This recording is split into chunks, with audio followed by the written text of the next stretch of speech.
The real scales game is pretty good. One guy is trying to be a shopkeep, and we've already gone through a lot of shit just on that. So you can take literally anything and make it into a thing, you just have to be creative with it. It's when their goals are just rip and tear that you sort of get into a gray area of, well, why did you kill 50 things? So level up.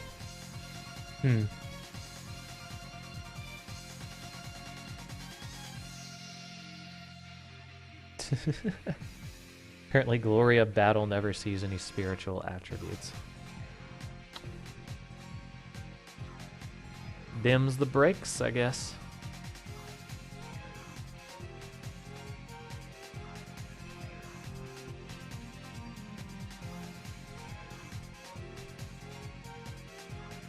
And I can't really comment too much on Riddle of Steel because obviously, as I mentioned before, I haven't played the system, so...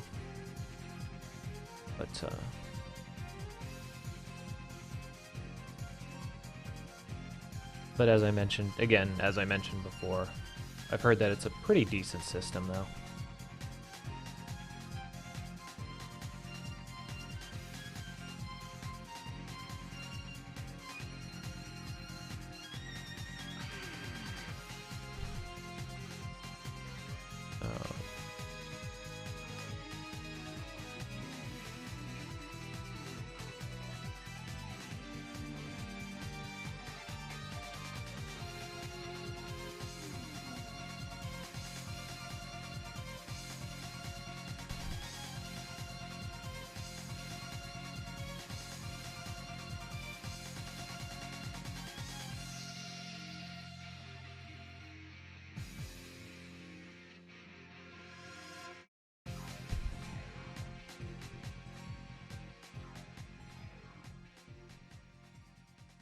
I'm actually kind of surprised. Normally, because we were playing Cults and Cauldrons, the Pathfinder game that I'm playing in, for pretty consistently over the course of the last week or whatever.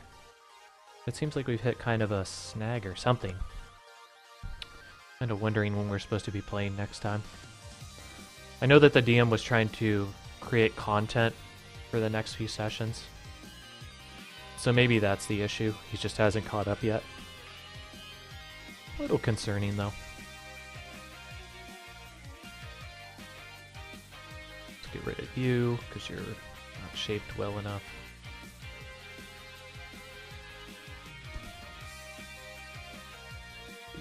One, two, three, four. Get rid of these two. Get rid of that. Get rid of that. Okay. So these are the tombs that we have left, I guess. And these ones are more closed tombs than anything else. So.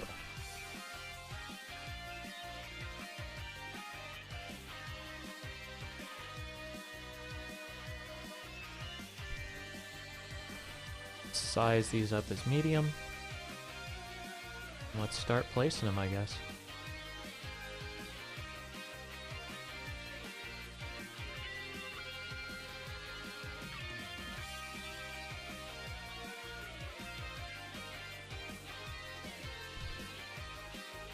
Yeah, days off get switched, schedules are all turned against each other. Exactly.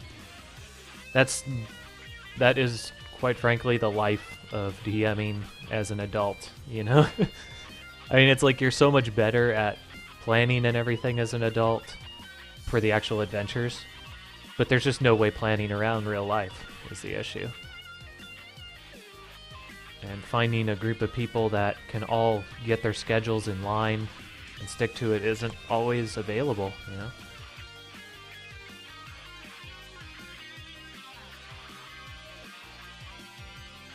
I talk about that decent amount of times actually on stream. It's just life. Life hits you and makes you unable to play your... Makes you unable to really do anything, actually. Not just D&D, but just the activities that you like to do. You know, sometimes you just are unable to do them.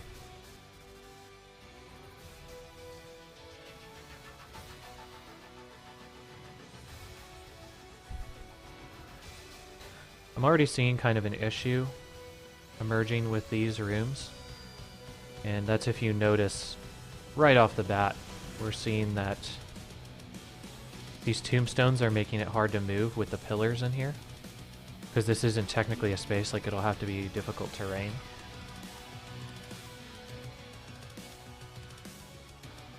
So I'm wondering if that is okay or not. I'm edging towards that it's alright. And I can just say that they can move towards it since more than 50% is off. Or I could just make it difficult terrain. But it is something to consider.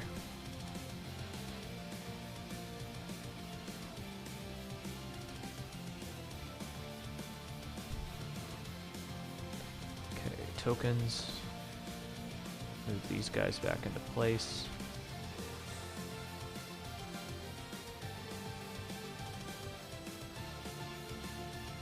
Move these skeletons back into place as well. And we're actually going to place these jokers on the hidden layer. And that way it's going to be like they come out of their tombs and attack the PCs, which will be a pretty cool thing. We could put the pillars on either side of the room, that is true. But I feel like in order to stabilize this chamber, they would almost need to be in the center. Like this would be the most practical way for them to create this. Because this tomb is going to be in pretty... It's going to be very sporadically used. Like people will visit it, but it's not going to be something that they go to all the time. So I feel like they would just put what is absolutely necessary here. Because in essence, this is just here to inter dead bodies. It's not here to be spacious, roomy. And they could easily get the tombstones in and out. Or not the tombstones, but the crypts in and out with this setup.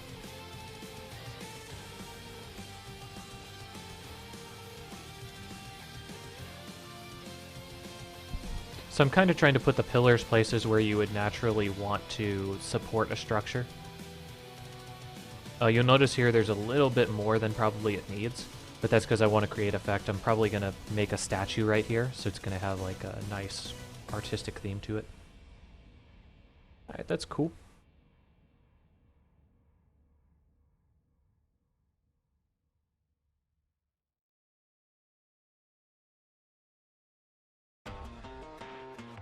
Alright, so we're going to need more tombs.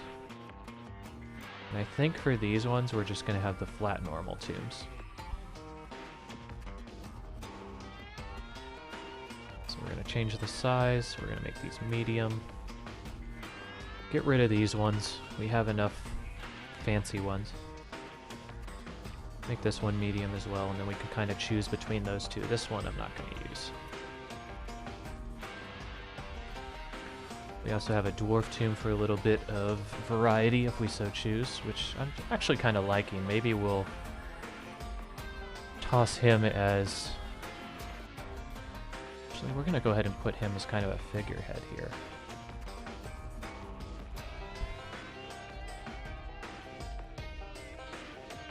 Maybe he would fit really nicely here.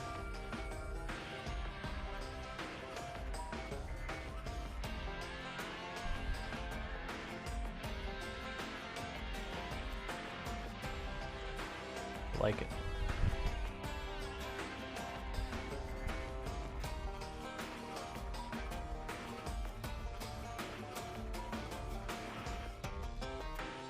Like I said, I'd like to thank everybody for watching the stream also. I know the last few days haven't been overly exciting, but now I'm kind of back to work on it, you know, making new dungeons, talking about ideas, game design concepts, all that good stuff. Hopefully things that you guys can be interested in.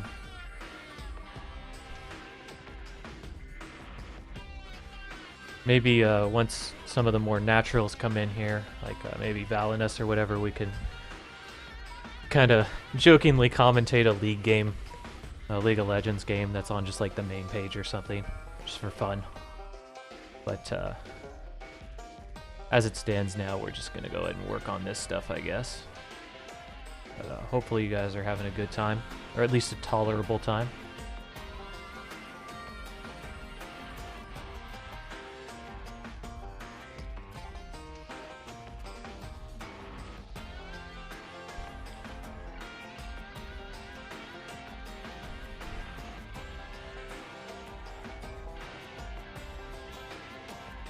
you guys out of the way.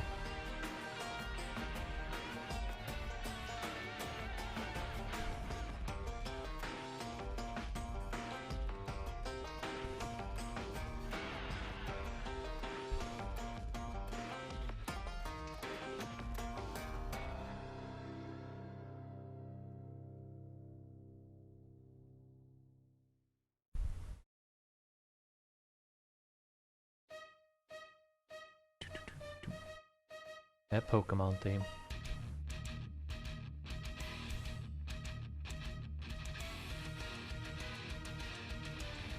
Copy, paste. Alright. What'd you get to drink? Did you bring something for everybody in the class?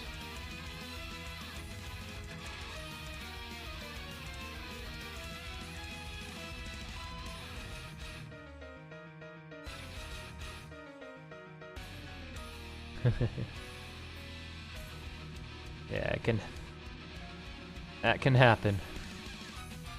One of those games you spend hours and hours and hours on, and it's just... It's great when you're doing it, but just get burned out over time, as you mentioned.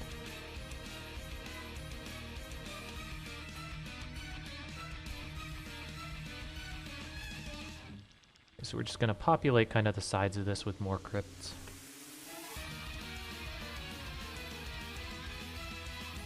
I'm thinking I maybe should add some interest to the center of this room, like maybe some sort of pathway that's paved. Might be kind of an interesting effect for it.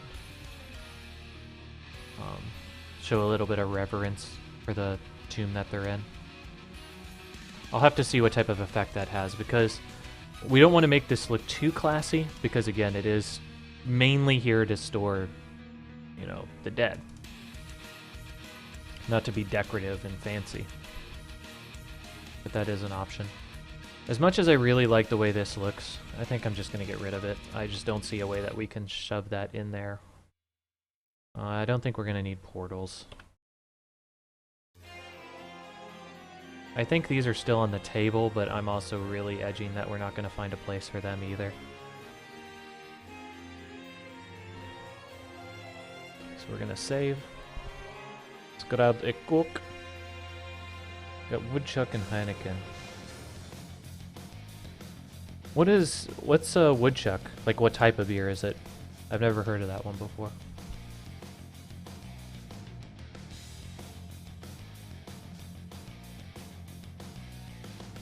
Is it just your basic lager, or it's a cider?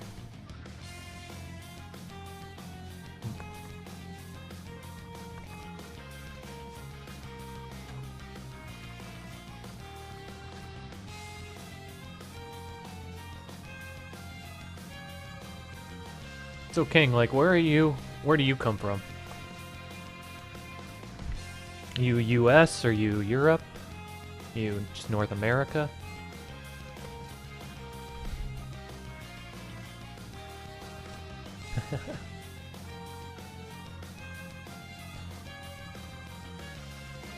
I don't know. To me, that's very much the same for most things.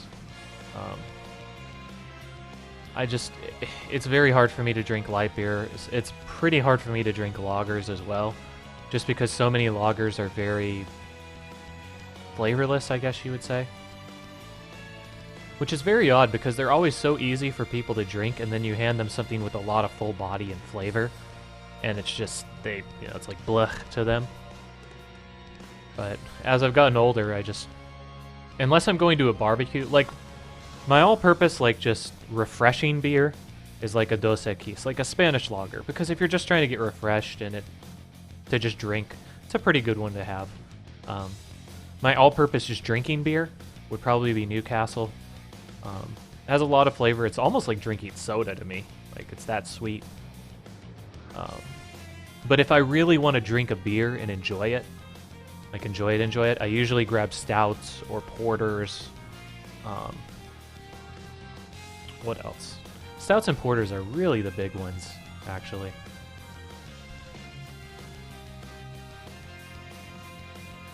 Yeah. Brown ales in general, like Newcastle, are also pretty good. If you've never had them before, there's a... We have Yard House down here. I'm not sure if they've made it to Florida or if they have them down there. But they do a thing, it's a beer float. It's essentially like a double chocolate stout, Young's double chocolate stout with like vanilla bean ice cream. And it didn't sound that appetizing when I first heard it, but I was like, I saw it on the menu and I was like, if they have it on here, it's gotta be good enough that they would keep making it, you know? Because like, why would they make something that people complain about or that doesn't sell? So I tried it and that was actually really, really good.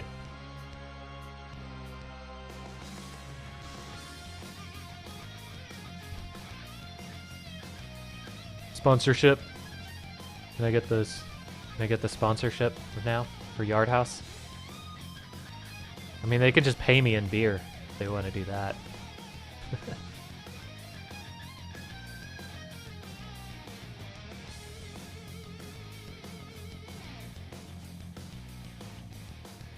Yeah, there's certain... As far as what types of beers I don't like, it's hard for me to drink IPAs. I just don't really enjoy the flavor of them as much. Typically, I think it's just white beer or wit beer. Not wheat beer, but it's like white or wit. I can't do those, they're just too peppery for me. But those are pretty much the only two beers that I just can't really do, I can't stand. Oh, I'm California, US. Shigen is Germany.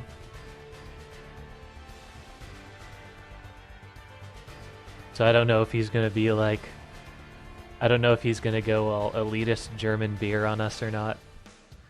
Hopefully he doesn't, because it's kind of a to each his own for this type of stuff.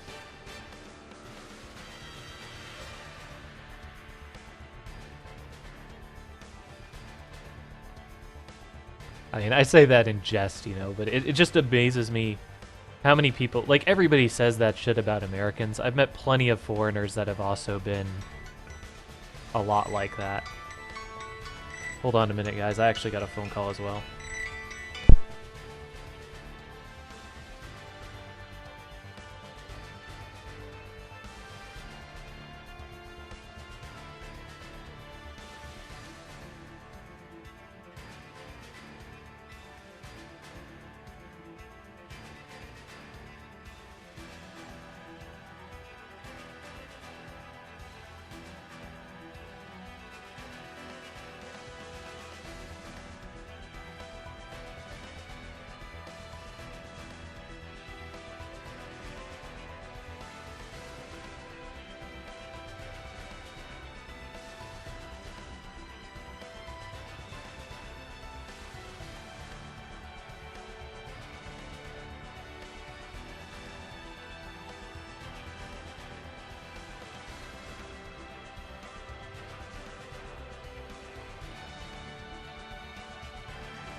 Alright, I'm back, guys. Sorry about that.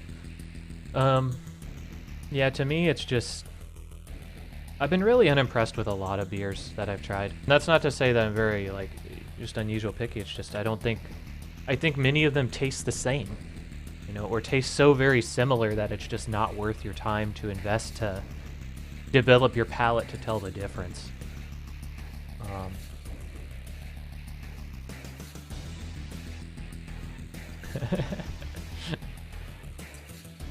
Unfortunately, travel over oceans tends to be pretty rough for beers, and really any spirits. Even traveling across the country is a big issue. Like, if you go to breweries in the United States, like, not that it's my favorite beer by any stretch of the imagination, but having a Budweiser from, like, a bottle that you get at a store is way different than having, like, Budweiser out of a draft at the factory or whatever. It's just an entirely different taste. I hate both of them. Budweiser is not my favorite of beers. But it has its place for beer pong, you know, as a cheap beer that you can just toss in a cup.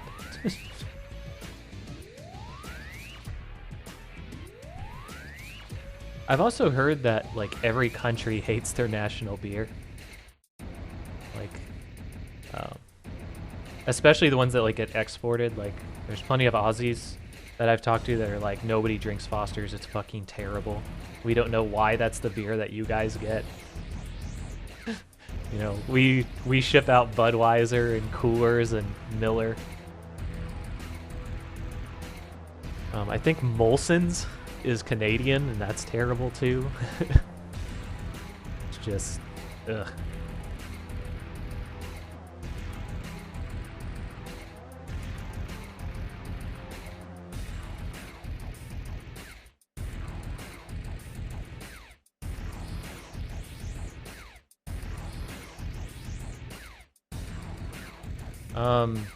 Maybe Hefeweizen? Or Hefeweizen?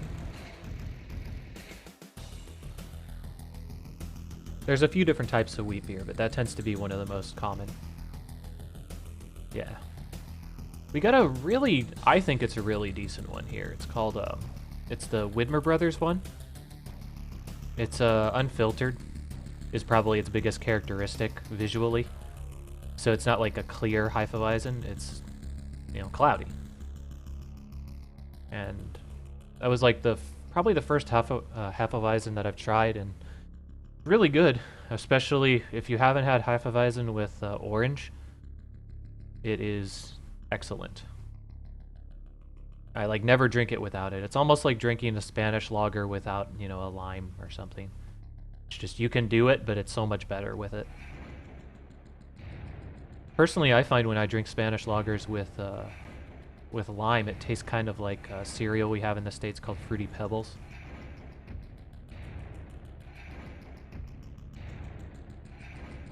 Kind of want to make that a set piece, but yeah, maybe I'm forcing it.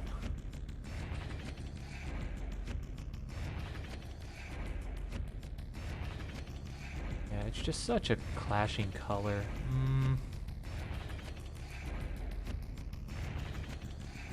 Maybe I can, maybe like that. Maybe that would,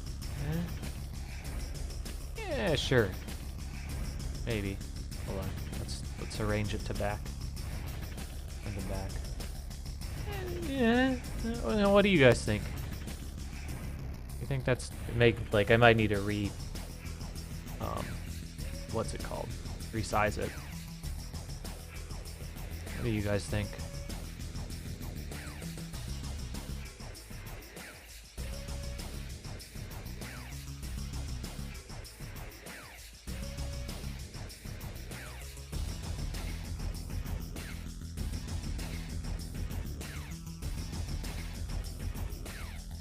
Think it's too much?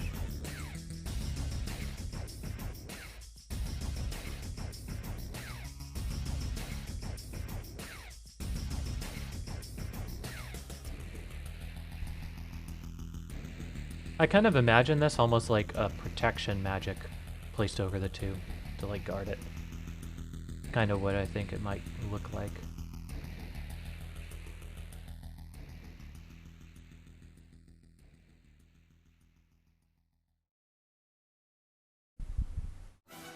Well, I'll keep it on there for now. I can always get rid of it later if I find that it's just not working. so we got these oozes also. Oozes. I think I'm actually going to work with the line of sight real quick. Just to get it out of the way.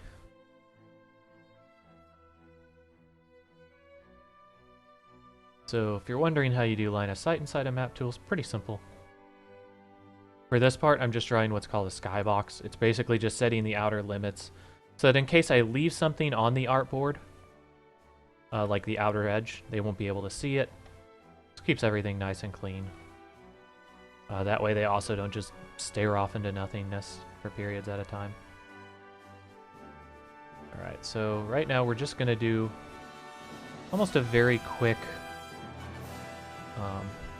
box in of the play area. And you'll see what I mean here. Okay, so I'm going to make a box there. Obviously, this blue line designates that this is blocked off, like they can't see through this. So we'll clean that up in just a few seconds, though. Right now we're just making kind of the basic line of sight rules for this place.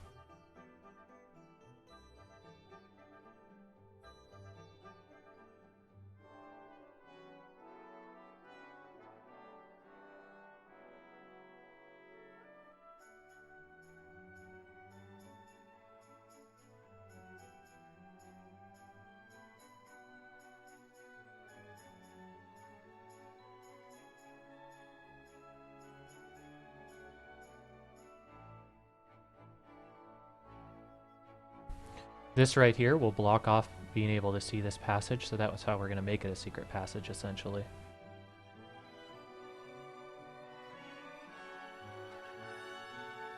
Back there. You gotta make sure that you cross the lines here, or else it creates like a gap in your vision blocking. Which I actually didn't look closely enough at this one, to be fair. Okay, those two cross. Those two cross, and those cross. So I'm looking for a cross right there to make sure that they get sectioned off correctly. To explain once more. Those are crossed as well.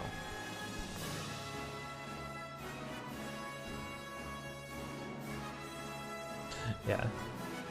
I just figured, think about it this way. If you were trying to, if you knew that your enemies, like let's say you had a real reverence for your dead, whoever these people were. And you knew that you were an underground society. Like, you could not... You only had a few members. It wasn't easy to be able to guard these crypts. Like, what would be some of the things that you would use to protect these, to keep people from stealing from the graves or disrupting them or stealing the bodies back? I would think that undead and magical traps would be one of the major things that you would use. You wouldn't really want to use mundane traps, just because if you're trying to visit these things from time to time, you wouldn't want them going off on you on accident. But something that's very obvious, like this magic trap. Undead that wouldn't attack you if you were from a certain, you know, group of people. These are the things that I think of. In the United States, for example, we have a few cemeteries that intern soldiers. And those places are constantly guarded. At all hours of the day and night. So I think that there's an analog in this for real life.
Once again, we're just making the very basics of line of sight right now. We're going to clean that up later.